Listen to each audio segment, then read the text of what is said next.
ይቅርታ ተመለሽ እመለሳለሁኝ። እሺ ሁለተኛ ሲጀመር ማንም ሰው እንዳትደውሉልኝ። በጣም አመሰግናለሁ ይህን ሀሳብም ስለነገርከኝ ቴንኪዩ። እኔ ነኝ ጥፋተኛ። ነይ እሺ፣ እመጣለሁ። ሂጂ እሺ፣ እሄዳለሁ። ብቻሽን ላውራሽ እሺ። ይቅርታ ተቀበይኝ እሺ። አጥፍቻለሁ። ስታጠፋም እሺ ነው አይደለ? እሺ መልካም ቀን። ሄርሜላ እንግዲህ ዛሬ ቆርጦላታል። ሁለተኛ እንዳትደውልኝ አልመጣም፣ ከእናንተ ጋር መገናኘትም አልፈልግም ብላ እንግዲህ ዛሬ እየቆረጠች ትመስላለች ማለት ነው። እንግዲህ ከመግቢያ ላይ እንዳዳመጣችኋት ነይ ስትለኝ እመጣለሁኝ፣ ሂጅ ስትለኝ እሄዳለሁኝ። በቃ ካሁን በኋላ ግን እንዳትደውልብኝ እና ስለዚህ እኔ ነኝ እንጂ ጥፋተኛ እናንተ ጥፋተኛ አይደላችሁም ብላ እንግዲህ ዛሬ ያው ልኩን ነግረዋለች ለአብረሽም። አብረሽም እንግዲህ ፍቅር ተናገር ምናምን ነገር ስትለው እኔና አንቺ ብቻችን ተገናኝተን እናወራለን ምናምን ነገር ብሏታል ማለት ነው። መልሶ እኮ ደግሞ ሊለምናት ነው። አቤት ሄርሜላ አንቺም እኮ አታፍሪም፣ ትቀበይዋለሽ። አቤት እኔ የገረመኝ ዛሬ ሩታሽ ምን አገባት? የሩታ ጉዳይ እኮ ያለቀ ጉዳይ ነው አይደለ? የሩታን ጉዳይ ሁላችንም ጠንቅቀን እናውቃለን። ስለዚህ ዛሬ ሄርሜላ ናት እንጂ የምትጠራ የነበረ ሩታ ለምን ከዚህ ላይ ተገኘች አይደለም? እንግዲህ ፍቅርና አብርሽ ያው ፈልገን ተዋደን ምን ብለን ሁላችንም ያደረግነው ነገር ነውና፣ ስለዚህ እንግዲህ ሄርሜላም ሆነሽ ሩታም ዛሬ ከህይወታችን በቃ እንግዲህ በኋላ እንዳደርሱብኝ ብሏል አብርሽ ማለት ነው። አቤት አብርሽ ግን ማለት ነው ስታስመስል ስታውቅበት።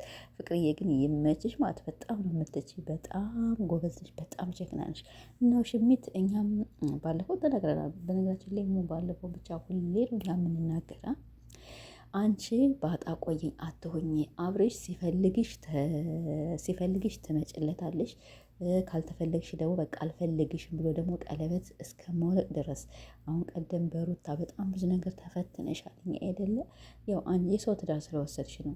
ከዛ በኋላ ውጭ ተባልሽ። አብርሽም ወደ ራሴ ተመልሻለሁ፣ ከአሁን በኋላ ከኔ የምፈልግ ምኖር ከሩታ ጋር ምኖር ብሎ ያው አሁን ቀደም አባሮች ነበር። ከዛ በኋላ ደግሞ ከፍቅር ጋር ሲመጣ ከፍቅር ጋር ደግሞ እኔና ፍቅር እንግዲህ አንፈልግም፣ ስለዚህ አንቺ ከህይወታችን ውጭ ብሎ አብርሽ እኮ ስንቴ አስወጣሽ ስንቴ። ስለዚህ አንቺ ነሽ ጥፋተኛ፣ ማንም የሚያዝልሽ የለም። ደግ አደረገሽ አብርሽ ማለት ነው። እና ስለዚህ ደግሞ እንግዲህ ሁለተኛ ያው ሩታም ቢሆን እንግዲህ ስለ ፍቅር እኔ የገረመኝ የእሱ ምንም አይገርመኝም፣ አይሞቀኝም፣ አይደንቀኝም። ግን የገረመኝ ያንቺ ነው። ለእኔ በዚህ ጓደኛ መስለሽ እህት መስለሽ አለሁልሽ እንዲህ ያደርግሻለሁ እያልሽኝ እንዲህ መሆንሽ ነው እንጂ እንዲህ ሩታ ልታወራ ደግሞ ምናፋፋን ትይዛታለህ። ሳምነ ዛሬ የእውነቱ ስለታወቀብን ነው እንዴ አንተ? አቤት አቤት አቤት አቤት አቤት አቤት አቤት ሄርሜላ አቤት ሄርሜላ። እኛ በነገራችን ላይ ታይ ብለንሽ ነበረ።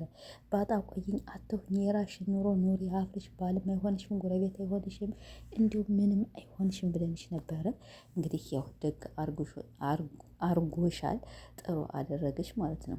ሁሌ መቶ ይቅርታ ሲጠይቅሽ አሁን ፍቅር ታባረዋለች፣ የሩታም ያው ፍቅር ታባረዋለች። ስለዚህ አሁን መቶ ደግሞ ይቅርታ ሲጠይቅሽ ያው ትመለሻለሽ ማለት ነው። እስቲ እንግዲህ ዛሬ ከአሁን በኋላ አልመጣባችሁም፣ አትድረሱብኝ፣ አልደርስባችሁም ብላ ሄዳለች እና የእውነት ከሆነ በጣም ሀሪፍ ነው ማለት ነው። እና ስለዚህ በነገራችን ላይ አብርሽ ከሄርሜላ ጋር ምንም ፍቅር የለውም፣ ምንም እንዲሁም ምንም ነገር። ስለዚህ እሷን ሄርሜላ ያው ታፈቅረዋለች፣ ትወደዋለች። ግን አብርሽ ግን አይወዳትም፣ አያፈቅራትም። ስለዚህ እሷ ናት ሙጭጭ ያለችበት ማለት ነው። ስለዚህ አንቺ ከሰው ህይወት ውጭ። አብርሽ ደግሞ እንግዲህ ያው አፍዝ አደንግዝ ሆኗል መሰለኝ። እንግዲህ በሰው እየተመራ ነው። ፍቅር ሳመኝ እንዴ ከኔ ጋር ከአንቺ ጋር ነው የምነስማለኝ እኮ እና ሁለታቸውንም አባር በቃ እኔ እናንተ አብረን ነው የምንኖር ምናምን በቃ የተባለውን ነገር እያለ ነው ማለት ነው። እና ፍቅርዬ ያው ይመችሽ፣ ሄርሜላን ለማስወጣት ነው እንጂ መቼም በሩታ አለሁሽ ምናምን ነገር እያልሽ ለራስሽ ትወስጂዋለሽ ብዬ አላስብም ማለት ነው። እና ዞሮ እስቲ እንግዲህ እኔ የሚገርመኝ እኮ የዛሬ ሩታ መምጣት ነው። ምንም መጣች፣ ምንም ያወራችው ነገር የላትም፣ ምንም ነገር እንዴ። እና ስለዚህ ለምን ተጠራች? ልታወራ ስትል አፋፏን ትይዛታለህ። ለምን ታወሪያለሽ?